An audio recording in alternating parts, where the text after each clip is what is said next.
When I think about my relationship with God, I go back to the time when I was 19 years old. I remember being a freshman at Trinity College, and while I was there, a young man testified. He talked to me about God, and he was telling me how important it is to have God in my life. And at first, I thought, that's kind of weird. Like, I have God in my life. Like, I believe in the Lord, I believe in Jesus, and I didn't really understand what he was talking about. He mentioned to me about having this personal relationship with Jesus. Still didn't fully understand, but I thought it was pretty cool that a guy in school would talk to me about God, right? That was just not something that I was accustomed to. So while we were on campus, he would, encourage me to come out to church with him. And I said, yes, one day I'll come out. I promise, and my thought process is once I give you my word, I'm going to follow through. So before it was probably second semester, before the semester ended, I said to him, I'm definitely going to go to church with you. Not sure when, but definitely before the semester ends. Well, the semester was coming to a close, and I knew I needed to keep my word. So we did go to church together. It was a lovely service. I thought everybody was nice, but I just didn't really feel like it was something I needed in my life, right? I just felt like I'm relatively a happy person. I'm kind to people. I go to church on Easter. Like, I felt like I had a pretty good relationship with God. I would talk to God and, my prayers at night or in the morning or, in between class, but nothing like I felt like I needed to go to church on a regular basis. Anyhow, I still continued to go to church. It was after the semester ended, it was summertime. I decided to stay on campus and work that summer. And I continued to go to church. The gentleman that talked to me about God went away for the summer for an internship. And as I was going to church, I developed a friendship with one of the ladies there. So she looked out for me. She would encourage me to seek God and have this personal relationship. Once again, none of it was clicking. I just really didn't understand it. Well, lo and behold, the gentleman that talked to me about God, we ended up dating, and the relationship was not working. We argued. One minute it was fantastic. He's talking to me about God. Next minute, we are fighting like cats and dogs, right? Never saw it coming, didn't understand why. But during that time, I decided to still keep on going to church. What harm could it be? And the more we started arguing, the more I was like, God, what is going on? That you brought this man into my life to talk to me about God. We met on campus. We're both from New York, had similar high school experiences. I just felt like he was the one. And we even talked about marriage. Well, needless to say, the relationship did not work out. And so I was heartbroken. And I remember during that time, the pastor of the church, Pastor Saunders, had mentioned, if you want to come down and invite Jesus into your heart, come down to the front of the church, the altar, and invite Jesus into your heart, you're more than welcome to. The lady that I had befriended during my time, during that summertime when I was going to church, she saw the tears in my eyes. And she asked me to come down with her to the altar to ask for prayer. And I should back up. Weeks ago, when I was going every Sunday, during the summertime, she would ask me, and I would say no. She would say, want to come down for prayer? No, thank you. I thought of so many different ways to say no, but at the end of the day, it was all no. No, thank you. I'm good. Not ready. I'm all set. But at the end of the day, it was all no. And, I think about the persistence and the dedication and just people realizing that you need God, even if you feel like you don't. It's a beautiful thing when folks don't give up on you, right? So I had reached a point where I was hurt. I was broken inside. I was confused. I didn't understand what was going on and why things weren't working out. But God knew. God knew. It's funny. There's so many different ways in which you can draw closer to God. It could be, oh, I'm tired of drinking. I'm tired of smoking. I'm tired of doing drugs. I'm tired of partying. I'm tired of living the life that I'm living that I no longer want to live because I'm out of control. But sometimes God can come to you when you think that you got it all under control and you really don't. He's dealing with your pride. And that's not always obvious to see because you're so in control, or so you think. But the ones that are in control are the ones that need God. The ones that are out of control are the ones that need God. We all need the Lord in our lives. And whatever way in which he comes into your life to make that possible, embrace it. I remember, I'm a big believer in thanking God for all the good things that can come into your life, but you also got to thank God for your closed doors, right? Because it could be one or two things. One, it's God's protection, or two, God has something better for you, right? Because if you think about it, Jesus knows everything, right? He is everywhere. He knows everything. He sees everything, and he knows what's best for you. So to trust in God and to know that he's going to see you through no matter what your situation is, I think that was just like the best thing that I could have allowed in my life. So needless to say, the lady took me down to the front of the church. I remember Pastor Saunders told me to raise my arms, and I remember crying. I was already crying at that point, right? And my arms were raised, and I asked God to come into my heart because I realized right then and there I couldn't do it on my own, right? I was hurting, and he knew what I needed. And he used that lady in church, who's still my friend today, who looks out after me and encouraged me to come out to church and come down to the altar and come down for prayer. And I am so incredibly grateful for her. I'm so incredibly grateful for the guy that talked to me about Jesus. Um, you know, it took a breakup for me to get closer to God, but I count it all joy. It's all worth it in the end. But the most interesting thing about serving God is that it's never ending. I remember about 2015, my mom passed away. And once again, I was at this hurting point, right? Like, what do you do with this inconceivable amount of pain, right? How do you deal with it? And I would say, honestly, at that point, once again, I kind of felt like I could do it all on my own. I would have occasional fellowships with people, but never let anyone get too close to me. I guess it was a matter of not wanting to get hurt and protecting myself. But when you lose a loved one, you need help. And I remember talking to Pastor Kalinsky, who was Pastor Saunders' daughter. And she's the pastor of Full Gospel, Interdenominational Church. And I was talking to her about the loss of my mom. And she knew how badly it hurt. She lost her dad. She identified with that. And I remember one night we were talking and she was asking me about the funeral arrangements and the date and the time. And I told her, would you believe she showed up to my mom's funeral in Brooklyn, New York? It was at 9 a.m. on a Friday morning. I never asked her to. She showed up. Reverend Hamlin showed up. Sister Marie Wesson showed up. These three ladies showed up to my mother's funeral at a point where I was hurting so badly. I tell you, you go through things in life and you never really know when you're going to need someone. But it's so glad to know that you have a church family that cares for you and that's there for you when you need them the most. And I can't believe I'm crying, but I am. I guess I'm crying because in spite of the pain that I might have felt along the way in this life, in this journey called life, it is so beautiful to know that you have people there in your life. Just the other day, we celebrated Easter.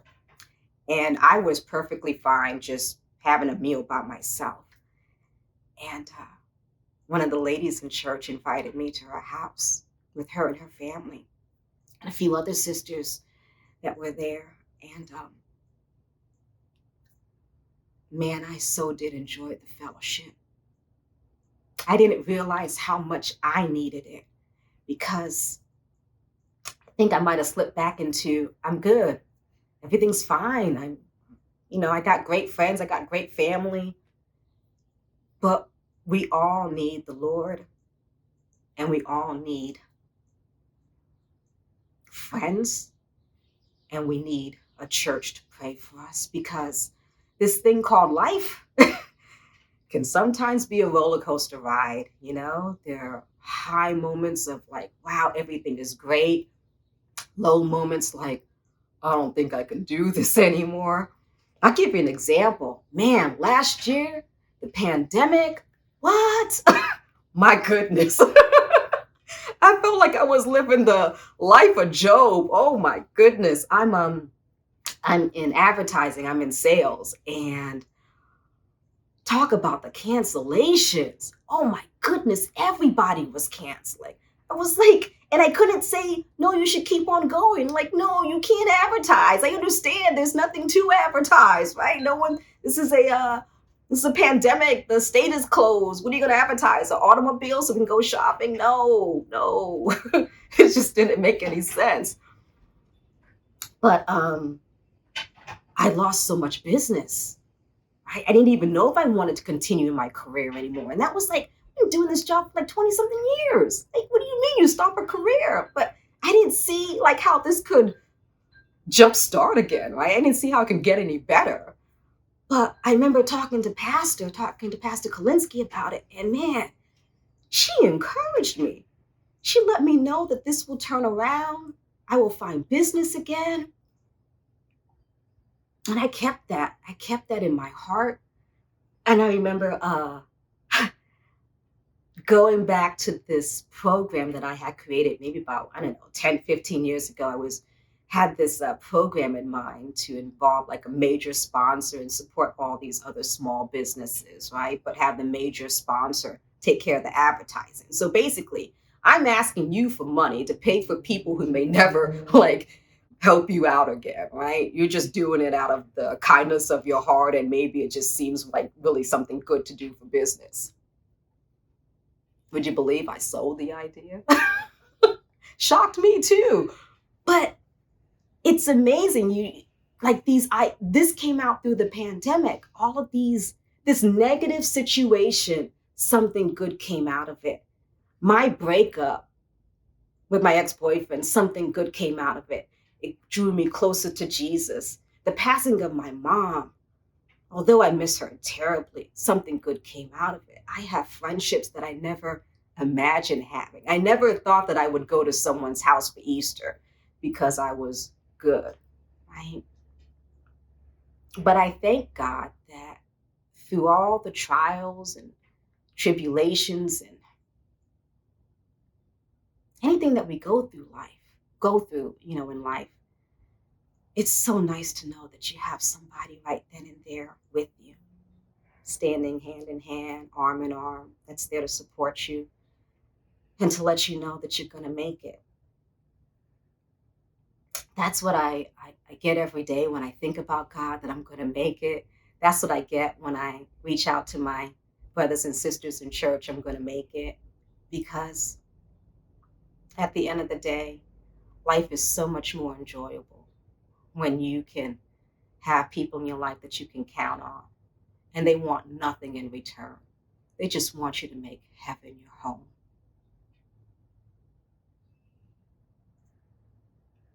When you think about it, like the world,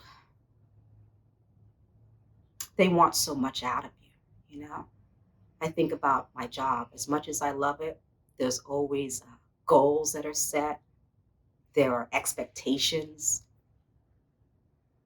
There are demands, right? That's part of the job. There's even demands in the world, maybe friends that don't know Jesus. But to deal with a group of people who want absolutely nothing from you but to make heaven your home, those are the kind of friends I want in my life. So if you feel like, oh, I'm good, I don't need God, or I have God and we have this understanding, or I don't need church, I got this, I'm all set. I don't know, choose whatever catchphrase you want. I will tell you this from personal experience, you need the Lord. It may come from through a challenging experience in life, or it may be it's just your right time. I don't know. I just know that each and every one of us, we need Jesus because having him makes life so sweet. I couldn't even imagine what life would be like without God. And to think I didn't want to go down to the front of the church to ask God to come into my heart when he's been waiting all this time for me. I thank him for his patience, for his understanding, because there were times I was just so incredibly unnecessarily stubborn. But he was there all the time, bringing wonderful people in my life all along the way to encourage me to come out and seek God and continually come out to church, continually read my Bible, continually fellowship. You name it, all of it intertwined, right? It's all what's going to keep you going in this race called life, in this race till we make heaven our home. I think back to when I first asked Jesus into my heart and I was reading the Bible. None of it, which I truly understood, right? Especially the Old Testament. Didn't get it. Not even going to lie to you about that one. But I remember starting off with Psalms and Proverbs and the Gospels with Matthew, Luke, John, and Mark, which I encourage you to read. But in Proverbs chapter 3, verses 5 through 6, I read this and I was like, I get it. Trust in the Lord with all thine heart and lean not unto thine own understanding. In all your ways, acknowledge him, and he shall direct your paths. I have kept that scripture in my heart day in and day out because I don't have a clue. And I'm okay with saying that. I tell you, man, don't let education, a great job, blessings that you have interfere in your walk with Christ. Don't let it disillusion you to think that you don't need God. The richest man on earth needs God just as much as the poorest man does, right? People would like I think about my education, wonderful education.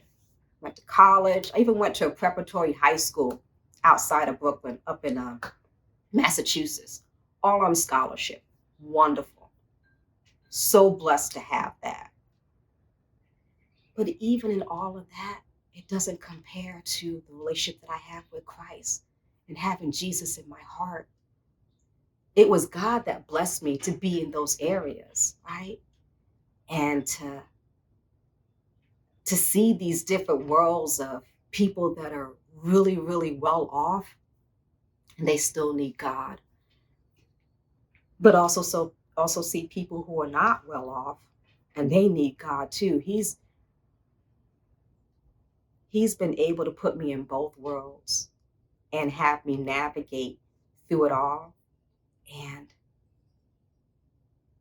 and just realize that we all need Christ. So whether I am talking to a business owner, a media buyer at an ad agency, my neighborhood friends, because I still keep in contact with them, or people I meet on the street, no matter what walk of life,